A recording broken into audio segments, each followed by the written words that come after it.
প্রিয় শিক্ষার্থীরা, আশা করি তোমরা সবাই ভালো আছো। কোভিড-19 মহামারীর কারণে সারা পৃথিবী আজকে স্তম্ভিত হয়ে আছে। থমকে দাঁড়িয়েছে সারা বিশ্ব। দেখা দিয়েছে খাদ্য সংকট, থেমে গেছে উৎপাদন ব্যবস্থা, ভেঙে পড়েছে সারা বিশ্বের স্বাস্থ্য খাত, শিক্ষা কার্যক্রম পিছিয়ে গেছে, জনজীবনে চলে এসেছে স্থবিরতা।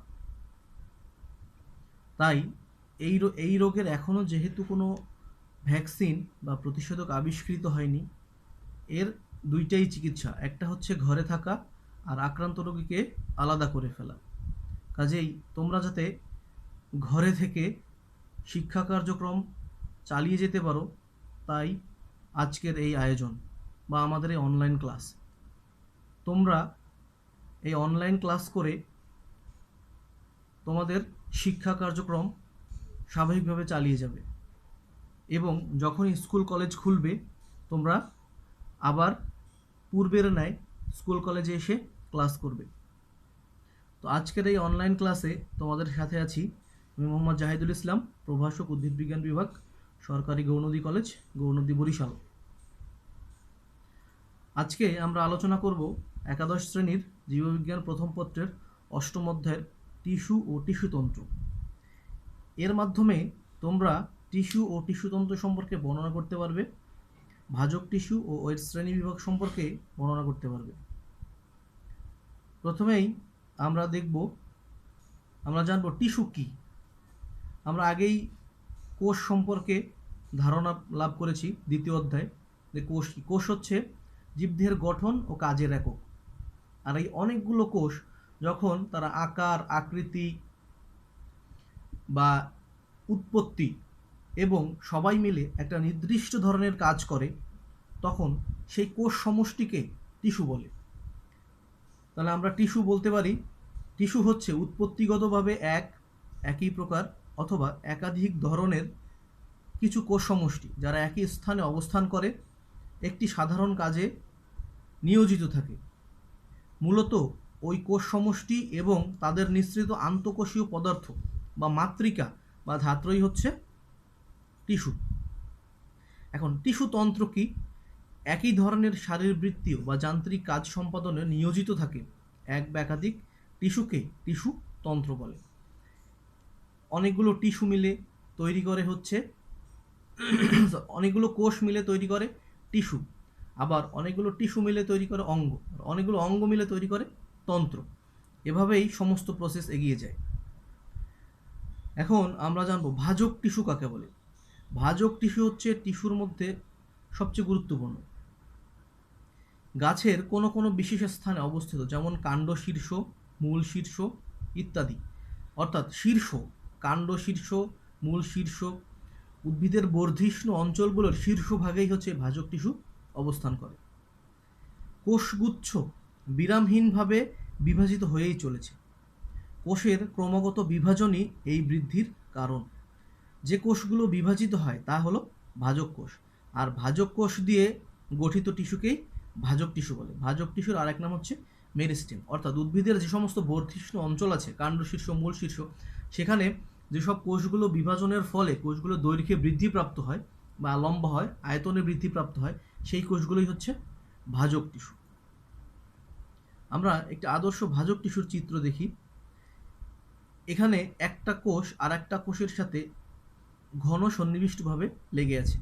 তো একটা কোষের মাঝখানে বা একটা কোষ, দুইটা কোষের যে অবস্থান, তার মাঝখানে কোনো ইন্টারকালার স্পেস বা আন্তঃকোষীয় ফাঁকা স্থান নেই। আর এর সাইটোপ্লাজমগুলো ঘন, আর কোষ প্রাচীর পাতলা, আর নিউক্লিয়াস হচ্ছে সুস্পষ্ট। ভাজক আর স্থায়ী টিস্যুর মধ্যে আমরা পার্থক্য দেখতে পাই যে স্থায়ী টিস্যুর কোষ প্রাচীর হচ্ছে পাতলা, আর ভাজক টিস্যুর হচ্ছে পুরো কোষ প্রাচীর। আর এর সাইটোপ্লাজম, স্থায়ী টিস্যুর সাইটোপ্লাজম পাতলা, অপরদিকে ভাজক টিস্যুর সাইটোপ্লাজম হচ্ছে ঘন। আবার সবচেয়ে বড় পার্থক্য সেটা হচ্ছে ভাজক ও স্থায়ী টিস্যুর যেটা বড় পার্থক্য, স্থায়ী টিস্যুর দুইটা কোষের মাঝখানে আন্তঃকোষীয় ফাঁকা থাকে, কিন্তু ভাজক টিস্যুর দুইটা কোষের মধ্যে কোনো আন্তঃকোষীয় ফাঁকা থাকে না। এবার আমরা দেখব ভাজক টিস্যুর বৈশিষ্ট্য। ভাজক কোষগুলো জীবিত, অপেক্ষাকৃত ছোট এবং সমব্যাসীয়। জীবিত কোষ অবশ্যই, কারণ জীবিত কোষ না হলে বিভাজিত হতে পারবে না, অপেক্ষিত ছোট এবং সমবেশীয়। যেহেতু আমরা সংজ্ঞায় দেখেছি এরা মোটামুটি একই জায়গা থেকে উৎপন্ন হয় এবং আকার ও আকৃতিতে মোটামুটি কাছাকাছি, তাই এরা সমবেশীয়। ভাজক টিস্যুর কোষগুলো বিভাজন ক্ষমতা সম্পন্ন। ভাজক টিস্যুর কোষগুলো সাধারণত আয়তাকার, ডিম্বাকার, পঞ্চভুজ বা ষড়ভুজাকার হতে পারে। এই টিস্যুর কোষগুলো সেলুলোজ নির্মিত পাতলা কোষপ্রাচীর বিশিষ্ট হয়। কোষের নিউক্লিয়াস অপেক্ষাকৃত বড় আকারের এবং সাইটোপ্লাজম ঘন থাকে। ভাজক টিস্যুর কোষে সাধারণত কোনো কোষ গহ্বর থাকে না। আমরা জানি উদ্ভিদ এবং প্রাণী কোষের একটা বৈশিষ্ট্য হচ্ছে কোষ গহ্বর থাকেই, কিন্তু ভাজক টিস্যুর একটা বিশেষ বৈশিষ্ট্য হচ্ছে কোষ গহ্বর থাকে না।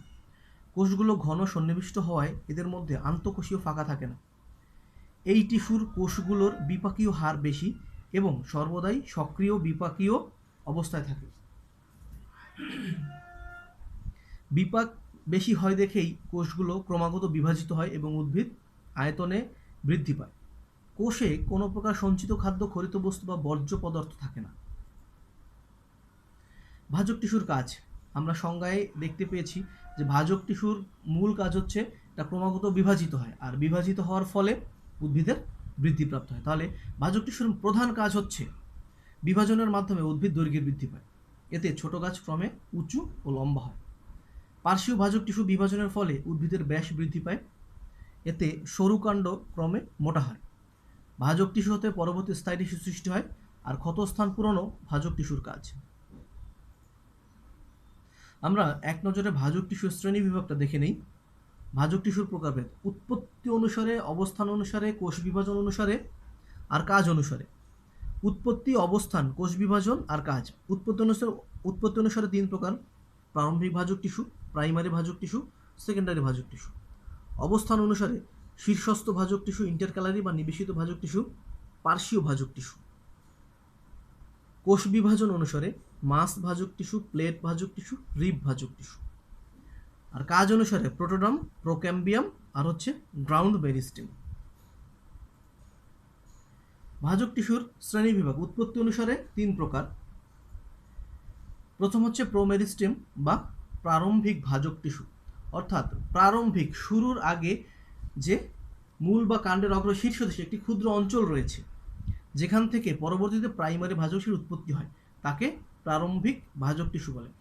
এটা ভ্রূণাবস্থার পূর্বের একটা বিশেষ অবস্থা, যেখানে এটা যে কোষ বিভাজিত হওয়ার ক্ষমতা রাখে বা কোনো কোনো কোষ যদি সুপ্ত অবস্থায় থাকে, যেমন আমরা ধান গাছের বীজ, এটা একদিন ভিজিয়ে রাখলে তারপরে দেখবা যে ভ্রূণ সৃষ্টি হয়। এই যে সুপ্ত অবস্থা কাটিয়ে অঙ্কুরিত হওয়া, তাহলে প্রথমে দেখতে পাই এই মেরিস্টেম, প্রোমেরিস্টেম বা প্রারম্ভিক ভাজক টিস্যু, এটা উদ্ভিদের ওই কোষের একটা বিশেষ অবস্থা। মূল বা কাণ্ডের অগ্রভাগের শীর্ষদেশে এটি ক্ষুদ্র অঞ্চল রয়েছে। এটা সৃষ্টির একটা বিশেষ রহস্য যে শুরুতেই এটা অবস্থান করে, পরবর্তীতে প্রারম্ভিক ভাজক টিস্যু উৎপত্তি ঘটে, তাকে প্রারম্ভিক ভাজক টিস্যু। এই অঞ্চল থেকেই প্রথম বৃদ্ধি শুরু হয়। এরপর আসবে প্রাইমারি ভাজক টিস্যু। যে ভাজক টিস্যু উদ্ভিদের ভ্রূণাবস্থায় উৎপত্তি লাভ করে তাকে প্রাইমারি ভাজক টিস্যু বলে, অর্থাৎ ভ্রূণাবস্থায় উৎপত্তি লাভ করে মূল এবং কাণ্ডের শীর্ষে যে ভাজক টিস্যু থাকে তাই প্রাইমারি ভাজক টিস্যু। সেকেন্ডারি ভাজক টিস্যু, যে ভাজক টিস্যু কোনো স্থায়ী টিস্যু হতে পরবর্তী সময় উৎপন্ন হয় তাকে সেকেন্ডারি ভাজক টিস্যু বলে। করক্যাম্বিয়াম হচ্ছে সেকেন্ডারি ভাজক টিস্যুর প্রকৃষ্ট উদাহরণ। অবস্থান অনুসারে উদ্ভিদের কোন অংশে ভাজক টিস্যু অবস্থান তার উপর, শীর্ষে থাকলে শীর্ষে, পাশে থাকলে পাশে, আর মাঝখানে থাকলে নিবেশিত। কাজেই আমরা দেখতে পাই শীর্ষস্থ মানে অবস্থান অনুসারে ভাজক টিস্যুকে তিন প্রকারে ভাগ। আমরা একদম অবস্থানটা দেখি শীর্ষস্থ ভাজক টিস্যু একদম শীর্ষে অবস্থিত। তারপরে ইন্টারক্যালারি ভাজক টিস্যু, অর্থাৎ দুইটা কোষের মাঝখানে অবস্থিত। আর পার্শ্বীয় ভাজক টিস্যু সমস্ত ভাজক টিস্যুর পাশের দিকে লম্বালম্বিভাবে অবস্থিত। এই পার্শ্বীয় ভাজক টিস্যু একটা বিশেষ বৈশিষ্ট্য হচ্ছে এই টিস্যুটা লম্বালম্বিভাবে অবস্থান করে। শীর্ষস্থ ভাজক টিস্যু মূল, কাণ্ড বা এদের শাখা প্রশাখার শীর্ষে অবস্থিত। ভাজক টিস্যুকেই শীর্ষস্থ ভাজক টিস্যু বলে। কতক পাতা ও ফলের শীর্ষেও ভাজক টিস্যু থাকতে পারে। শীর্ষস্থ ভাজক টিস্যুর বিভাজনের মাধ্যমেই এসব অঙ্গ দৈর্ঘ্যে বৃদ্ধিপ্রাপ্ত হয়। এরা প্রাথমিক স্থায়ী টিস্যু তৈরি করে থাকে। পুষ্পক উদ্ভিদে শীর্ষস্থ ভাজক টিস্যু একাধিক কোষ দিয়ে গঠিত। ইন্টারক্যালারি বা নিবেশিত ভাজক টিস্যু, আগেই বলেছি দুটি স্থায়ী টিস্যুর মাঝখানে অবস্থিত ভাজক টিস্যুকে ইন্টারক্যালারি বলা হবে। অর্থাৎ দুইটা ভাজক টিস্যু, ইন্টারক্যালারি হচ্ছে দুইটা স্থায়ী টিস্যুর মাঝখানে অবস্থান করে। পার্শ্বীয় ভাজক টিস্যু, মূল বা কাণ্ডের পার্শ্ব বরাবর লম্বালম্বিভাবে অবস্থিত ভাজক টিস্যুকে পার্শ্বীয় ভাজক টিস্যু বলে। এই প্রকার টিস্যু দুটি স্থায়ী টিস্যুর মাঝখানে অবস্থিত। এরা স্থায়ী টিস্যু হতে উৎপন্ন হয়, তাই এরা সেকেন্ডারি ভাজক টিস্যু। এদের বিভাজনের ফলে মূল ও কাণ্ডের বৃদ্ধি প্রস্থে হয়ে থাকে। কর্ক ক্যাম্বিয়াম, ইন্টারফেসিকুলার ক্যাম্বিয়াম পার্শ্বীয় ভাজক টিস্যুর উদাহরণ। এরপর কোষ বিভাজন অনুসারে অর্থাৎ ভাজক টিস্যু কীভাবে বিভাজিত হয়, কোন তলে বিভাজিত হয় তার উপর ভিত্তি করে তিন ভাগে, মাস, প্লেট আর হচ্ছে রিব। মাস ভাজক টিস্যু হচ্ছে যে কোনো তলে বিভাজিত হতে পারে। তাহলে আমরা দেখতে পাই যে ভাজক টিস্যুর কোষ বিভাজন সব তলে ঘটে, ফলে সৃষ্ট কোষগুলো কোনো নির্দিষ্ট নিয়মে সজ্জিত না থাকে একটা কোষপুঞ্জ গঠন করে, তাকে হচ্ছে মাস ভাজক টিস্যু বলা হয়। যেমন বর্ধনশীল ভ্রূণ, রেণুথলি, এন্ডোস্পার্ম, শস্য টিস্যু, মজ্জা, কর্টেক্স প্রভৃতি হচ্ছে মাস ভাজক টিস্যুর উদাহরণ। এরপরে প্লেট হচ্ছে দুইটা তলে বিভাজিত হবে, অর্থাৎ যে ভাজক টিস্যু কোষ মাত্র দুই তলে বিভাজিত হয়, ফলে কোষগুলো একটা প্লেটের মতো দেখা যায়, যেমন একটা পাতা একটা প্লেটের মতো দেখা যায়, এই কারণে একে প্লেট ভাজক টিস্যু বলা হয়। আর শেষেরটা হচ্ছে রিব ভাজক টিস্যু, যে ভাজক টিস্যুর কোষগুলো একটি তলে বিভাজিত হয়, ফলে কোষগুলো রৈখিক সজ্জাক্রমে এক সারিতে অবস্থান করে এবং দেখতে বুকের পাঁজরের ন্যায় দেখায়, তাকে রিব ভাজক টিস্যু বলা হয়। এই প্রকার বিভাজনের ফলে এক সারি কোষ সৃষ্টি হয়, যেমন বর্ধিষ্ণু মূল এবং কাণ্ডের শীর্ষ। কাজ অনুসারে ভাজক টিস্যুর কাজ, কি কাজ? এই কাজ অনুসারে ভাজক টিস্যু আবার তিন প্রকার, প্রোটোডার্ম, প্রোক্যাম্বিয়াম।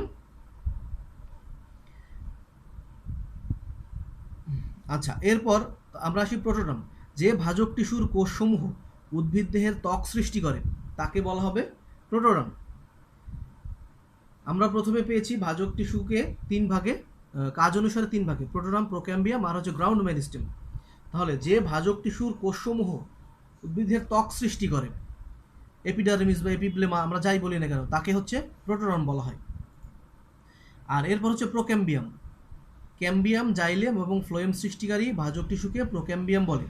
পরিবহন টিস্যু সৃষ্টি করাই হচ্ছে প্রোক্যাম্বিয়ামের কাজ। এরপর আসবে গ্রাউন্ড মেরিস্টেম।